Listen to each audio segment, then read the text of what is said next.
Kami memulai proyek ini bukan karena kami ahli pengobatan, bukan pula karena kami hendak menyelamatkan warisan, tetapi karena ada satu hal yang terus muncul dalam ingatan, yaitu rasa pahit di lidah dan tangan ibu.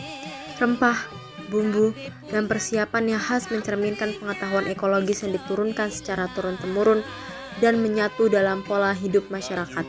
Bayangkan sesap kopi pahit yang menjadikan bagian dari keseharian masyarakat masa kini, pahit yang kini dianggap estetis, bahkan dibanggakan seperti gaya hidup.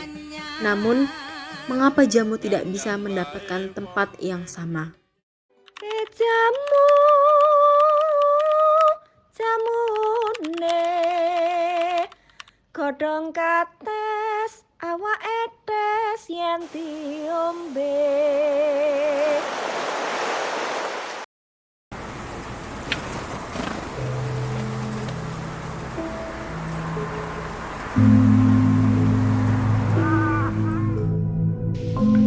Jamu telah banyak disebut dalam naskah-naskah tradisional yang menandakan betapa eratnya keterkaitan jamu dengan kehidupan masyarakat sejak dahulu kala. Hal ini menunjukkan bahwa jamu bukan sekedar praktik pengobatan, tetapi juga bagian dari sistem pengetahuan lokal. Hemat saya, kata jamu itu baru muncul di masa abad Jawa Pertengahan itu dari segi bahasa. Di zaman klasik tidak terlalu mengenal kata jamu, yang dikenal justru jampi. Nah, jadi kalau misalkan, dan masalahnya jampi konotasinya di masa sekarang kan negatif, tapi jampi ya itu padahal sebenarnya ramuan. Ramuan itu bisa berupa bedah, bisa berupa ucapan ramuan. Ya.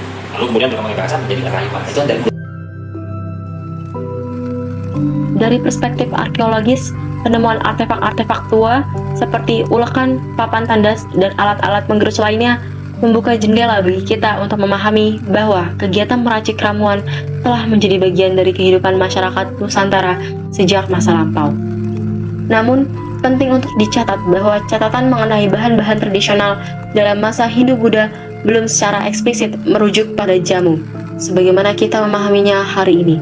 Dalam prasasti dan artefak, bahan dan rempah seperti kunyit, jahe, serai, dan asam disebut dalam konteks pengobatan maupun masakan. Artinya, tidak ada batasan antara pengobatan dan makanan yang benar-benar kaku.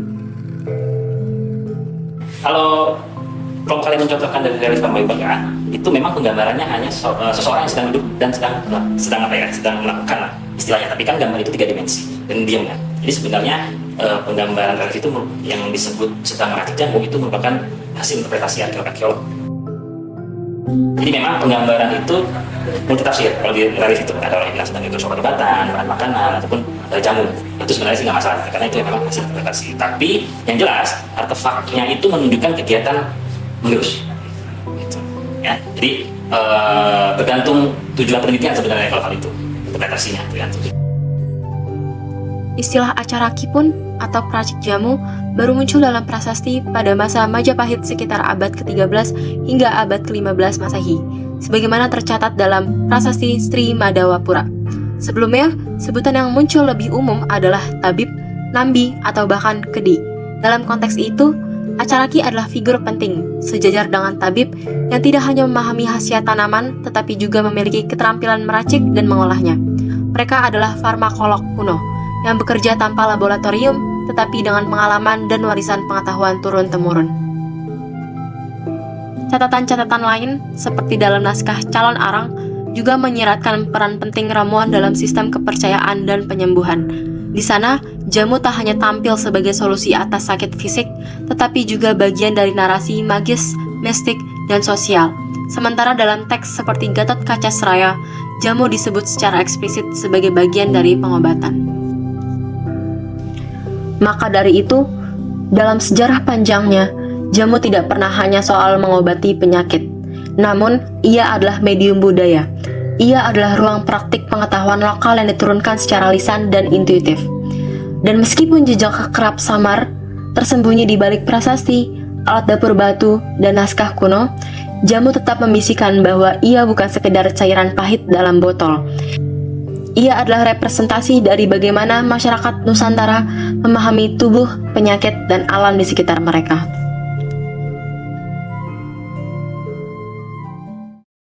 Jika di masa klasik Hindu-Buddha, jamu lebih sering tampil sebagai jejak samar dalam artefak, prasasti, dan tafsir relief yang multitafsir, maka memasuki era kolonialisme Belanda, peran jamu perlahan tergeser. Namun, tak pernah benar-benar menghilang. Justru dalam masa transisi menuju modernitas ini, jamu menunjukkan wajah lainnya, yang bertahan, beradaptasi, dan membuktikan dirinya bukan sekedar warisan, melainkan untuk pengetahuan yang hidup. Awal abad ke-20 menjadi momen penting, ketika praktik kesehatan tradisional, seperti jamu, mengalami tekanan hebat dari sistem medis kolonial. Jamu itu membahayakan, jamu itu tidak ilmiah, kemudian jamu itu tidak terukur atau tidak ada aturan ketika pembuatan jamu. Namun stigma itu memang dibuat oleh pemerintah Hindia Belanda dan juga masyarakat Eropa saat itu. Di masa kolonial, terdapat transformasi baru dari jamu, dari yang bentuknya cair ke dalam bentuk pil, bahkan dalam kemasan modern yang disebar lewat iklan dan koran. Di Cirebon sendiri, masyarakat bahkan sudah mengenal bentuk jamu pil sejak tahun 1930-an, dalam menghadapi wabah malaria misalnya. Pembuatan jamu itu tanpa pengetahuan, itu sebetulnya analisa kita itu bisa dikatakan tidak benar, karena mereka tidak sembarangan untuk meramu jamu, walaupun memang itu turun-temurun, hampir setiap keluarga itu mengetahui. Namun tidak berarti bahwa pengetahuan ini harus diterapkan untuk kasus ketika mereka itu sakit. Ketika meramu jamu kan ada komposisinya, kemudian ada bagaimana lamanya menumbuk, kemudian bagaimana lamanya menyimpan. Tentu ini adalah berdasarkan pengetahuan. Mereka sendiri juga menyadari bahwa kalau mereka tidak tahu, maka mereka pergi ke pengobat tradisional atau tradisional healer, baik itu tabib ataupun pembuat jamu. Keraton Cirebon menjadi salah satu pusat pengetahuan dan distribusi jamu yang dipercaya masyarakat, bahkan setelah otoritas politik lainnya memudar. Tradisi ini bertahan karena masyarakat melihat jamu bukan sekedar obat dalam tubuh, keluarga, dan budaya mereka. Demikianlah jamu tak pernah benar-benar kalah oleh modernitas. Ia justru tumbuh bersamanya, bertransformasi, tapi tak kehilangan akar. Dalam konteks kolonialisme seperti yang diceritakan Ibu Imas, kita melihat bahwa jamu tidak pernah diam. Ia menyesuaikan diri, tapi tidak pernah menyerah. Tidak di masa kolonial, dan tidak juga hari ini, ketika jalan Jakarta menjadi ruang hidup yang baru bagi para penjaga tradisi seperti Mbak Sri. Namaku Sri, umurku 28 tahun, asal dari Wonogiri. Mbak Sri memikul botol-botol jamu di punggungnya, berkeliling pasar minggu. Jamu-jamunya ia racik sendiri dengan resep yang ia pelajari dari kakaknya yang dulu diajarkan oleh ibunya. Sebuah rantai pengetahuan yang berjalan bukan melalui buku, tetapi dari tangan ke tangan, dari rasa ke rasa.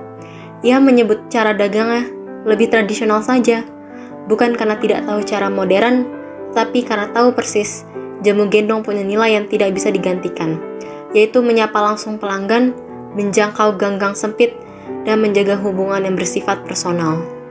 Oh ya, lebih tradisional aja. Kalau jamu kan khasnya jamu gendong gitu ya. Terus ya bisa menjangkau yang gang-gang sempit gitu. Kalau di kota gini kan gangnya banyak yang sempit-sempit gitu ya. Kalau motor agak susah sih. Mbak Sri pun membawa rempah langsung dari kampungnya di Wonogiri. Kunyit, jahe, kencur, asam, bahkan bahan pahitan. Semua diramu dengan cermat, lalu dijajakan setiap hari. Ia tahu pasti mana ramuan untuk pegelinu bapak-bapak pekerja berat, mana kunyit asam yang disukai oleh ibu-ibu, dan mana beras kencur yang aman untuk anak-anak. Ia paham rasio, tahu seberapa banyak gula merah yang perlu ditambahkan agar pahit tidak terlalu menusuk, tapi khasiat tetap terasa. Di matanya, jamu bukan produk biasa. Ia menyebutnya yang alami. Dan itulah alasan kenapa pelanggannya tetap memilih jamu gendongnya. Mbak Sri bukan hanya menjual jamu, tetapi juga menjual kepercayaan. Hari ini pun, ada yang masih percaya pada jamu dari tangan-tangan seperti yang dilakukan oleh Mbak Sri. Jamu, dalam bentuknya yang paling sederhana, adalah cara masyarakat memahami tubuh dan lingkungannya. Dan ketika semua berubah, jamu tetap tinggal di punggung yang menggendongnya, di jalanan yang dilaluinya, di ingatan tentang rasa pahit yang akrab, dan di tangan yang tidak pernah lupa meraciknya. Seperti kata Mbak Sri, yang alami, itulah yang dicari. Di tengah hiruk-pikuk kota Jakarta, juga terdapat warung jamu legendaris Bukti Mencos yang telah berdiri sejak tahun 1950-an. Warung ini menjadi salah satu destinasi favorit generasi milenial ke atas, termasuk orang tua yang mengenang tradisi minum jamu di masa lalu. Dengan menu andalan seperti beras kencur dan kunyit asam, Bukti Mencos mempertahankan kesederhanaan dalam penyajian, menawarkan nuansa rumah yang akrab dan rasa autentik jamu tradisional. Namun, generasi muda yang lebih akrab dengan kafe modern membutuhkan pendekatan baru untuk merangkul tradisi ini. Dari sinilah muncul inovasi seperti Acaraki, sebuah kafe yang mendefinisikan ulang cara menikmati jamu. Berbeda dengan Bukti Mencos, Acaraki membawa jamu ke ranah gaya hidup kekinian. Mengusung konsep manual brewing, layaknya penyajian kopi, Acaraki memadukan tradisi dengan sentuhan modern. Teknik ini tidak hanya memanfaatkan rempah-rempah asli, tetapi juga merangkul pengalaman sensoris yang berbeda, mulai dari aroma hingga rasa yang kaya. Menurut pendiri kafe Acaraki, Joni Wono, banyak anak muda merasa skeptis terhadap jamu karena bau dan rasanya yang khas. Dengan teknik brewing yang menunjukkan proses transparan dan bahan berkualitas tinggi, Acaraki ingin mengubah persepsi ini. Di sini, jamu tidak hanya dilihat sebagai minuman untuk kesehatan, tetapi juga sebagai pengalaman yang menyenangkan. Dalam setiap racikan, Acaraki ingin menjaga filosofi jamu yang melibatkan unsur body, spirit, dan mind, sembari menjadikannya minuman yang relevan dengan gaya hidup masa kini. Seperti Bukti Mencos yang menjadi ikon lintas generasi, Acaraki berhasil menciptakan ruang baru untuk jamu sebagai bagian dari kehidupan modern. Dari rumahan hingga kafe, nyatanya jamu tetap menjadi simbol warisan budaya Indonesia yang terus beradaptasi dengan zaman.